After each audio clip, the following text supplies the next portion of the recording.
Good morning and good evening mga kamista. Welcome back po sa ating channel. At magbibigay lamang po tayo ng bagong update tungkol po dito sa sitwasyon sa mga nawawalang sabongero. Nitong nakarang araw po ay may interview po na pinaunlakan itong si alias Totoy.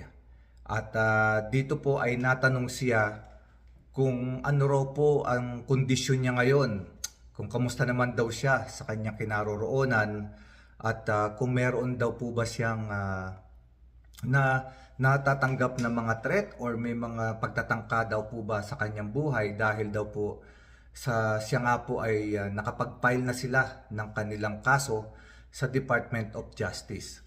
So bago ko po sagutin yan, kung hindi pa po kayo subscriber, paki-subscribe, like, and share mga kamista. At kung meron po kayong comment, meron po tayong comment section. Paki-comment na lang po kung ano po yung gusto niyo sabihin and babasahin po natin niya isa-isa. Okay, diretso na po tayo. So mga kamista, itong nakaraang araw, meron pong inatinan na umattend po ng press conference itong si alias Totoy or si Julie Patidongan, kasama po ang kanyang lawyer. At doon po sa press conference na yan ay natanong siya kung kamusta na siya, kamusta yung kanyang seguridad, at siya po ay nagsalita at tahasan po niyang sinabi na meron nga raw po siyang mga natatanggap na death threat. Meron daw pong mga kaibigan siya na tumatawag din sa kanyang cellphone, at sinasabihan siya na mag-ingat dahil daw po may mga koneksyon na nasa pwesto pa rin hanggang ngayon yung kanyang mga kalaban at pipilitin na siya ay makuha. Yun daw po ang mga warning na ibinibigay sa kanya nung kanyang mga kaibigan, pati yung mga kaibigan niya na nasa Mindanao. Nabanggit din nga niya, noon daw nga siya nasa Mindanao pa, pinapaliparan din daw nga siya ng drone para malaman kung nasaan siya, kung nandun ba siya sa location na yun. So sa madaling salita mga kamista, sinabi rin ni Julie Patidongan o ni alias Totoy na itong nakaraang linggo lang din daw po, habang siya ay nasa safe house, ito raw po ay gabi, meron silang napansin na isang kotse na umaaligid o umiikot-ikot doon sa kanyang safe house. Although hindi naman daw po makaka-penetrate, sabi ni Julie o ni alias Totoy, yung mga taong ito sa kanyang lugar dahil siya naman daw po ay bantay sarado rin ng mga kapulisan. So, pinacheck daw po niya yung plate number na nakuhanan doon sa kotse na umaaligid. At it turned out daw po mga kamista na ito pong coaching ito at yung plate number ay hindi match. So ibig sabihin po, yung pong plaka na nakakabit sa coaching ito ay hindi po match doon sa kotse na ginagamit na umiikot po sa kanyang kinaroroonan. So mga kamista, sa madaling salita, talagang tinatrabaho po itong si Julie ng kanyang mga kalaban.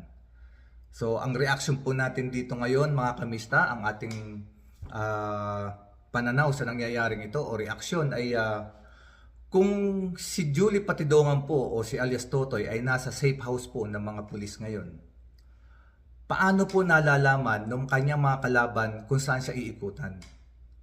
Siguro po masasabi natin na may nakapagtitimbre sa kanyang mga kalaban kung nasaan siya dahil safe house ito eh. It's supposed to be safe. Di po ba kaya nga tinawag na safe house?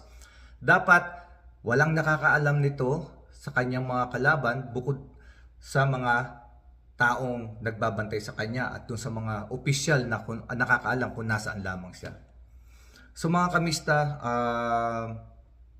sa nangyayaring ito at talagang pinapakita or sinasabi ni Julie na talagang mabigat ang kanyang kalaban. Pilit siyang kinukuha. Kung inyo pong matatandaan, nitong previous days din po, nagsalita rin po ang head ng National Police Commission na si Attorney Calinisan, si Attorney Ralph Calinisan.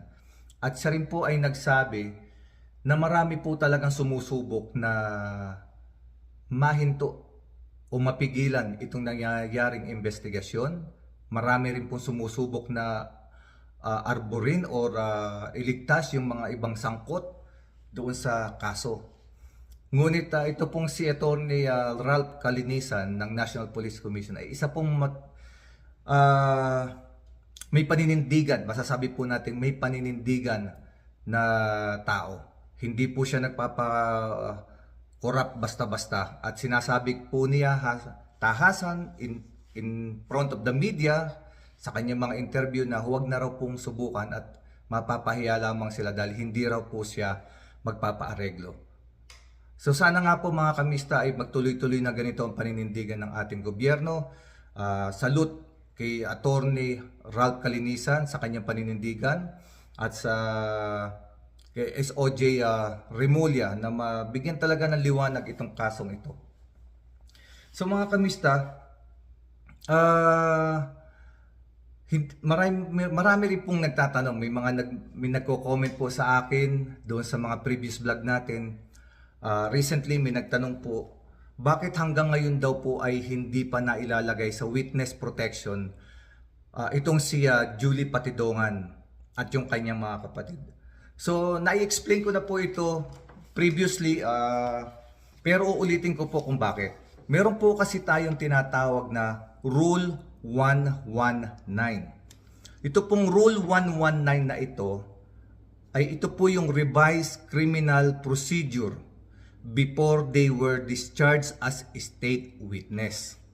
So, yung pong procedure na ito mga kamista, kinakailangan po kasing sampahan din ng kaso muna itong si Julie Patidongan, si Jose Patidongan at si Elakin Patidongan. Silang tatlong magkakapatid ay kinakailangan pong sampahan ng kaso ng CIDG. Ito po ipo-forward sa Department of Justice din. Kasi po pag hindi po ginawa ito ng mga pulis, pwede po silang makusuhan ng arbitrary detention. Makakasuhan po ang kapulisan ng arbitrary detention dahil po kinuha po nila kasi itong mga taong ito. Ikinulong at napusasan, kinuhan at ngayon nga po ay mga whistleblower din po. So ngayon po para sila ay mailagay sa State Witness Protection Program, yung pong state prosecutor ay kailangan po nilang mag-file ng motion to discharge para doon sa tatlong magkakapatid. Tandaan po natin yung state prosecutor, ibig sabihin po dito, ito po yung mga lawyer na magpo-prosecute po kaila Atong Ang at sa grupo niya. Kailangan din po nilang mag-file ng petition or motion para ma-discharge muna itong sila Patidongan, itong Patidongan brothers. Ngayon po, pagka na-approve na po ito at saka pa lamang po mailalagay sa Witness Protection Program yung magkakapatid. So, yan po ang proseso mga kamista. So, kaya po, kailangan liwanagin po natin lahat yan. So, ito po yung pananaw po lamang natin mga kamista sa mga nangyayari ngayon. Bagong update. Talaga pong tinatrabaho si alias Totoy kasi talaga pong ayaw nilang matuloy ang kasong ito. Siguro po talagang mabigat ang kalaban kasi sa lahat ng paraan biruin nyo, pati sa National Police Commission, maraming gustong umarbor dito sa kanyang pinaroroonan, maraming umiikot sa kanya at mga tawag na siya nga po ay gustong patahimikin.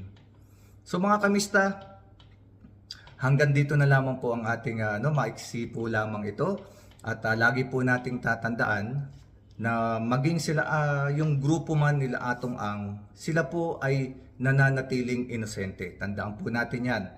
They are still presumed innocent until they are proven guilty in the court of law. Yan po ang justice natin, yan po ang kagandahan ng justice, ng hustisya, dahil binibigyan po ng karapatan ang bawat isa na maglahad ng kanilang argumento, magbigay ng kanilang mga ebidensya, patunayan ang kanilang mga sarili kung sila ay mga inosente.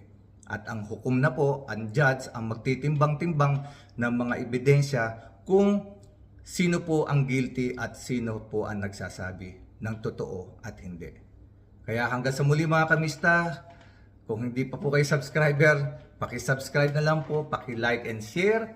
At wag po nating kalimutan na pagdasal din po natin yung mga biktima. Na hinahangad po yung kanilang hustisya. Hustisya para po doon sa mga namatay, hustisya para sa pamilya ng mga namatayan. Maraming salamat po at para sa ating mga kapatid nating Muslim, Assalamualaikum, God bless you all, God bless us all, mabuhay po kayong lahat, hanggang sa muli.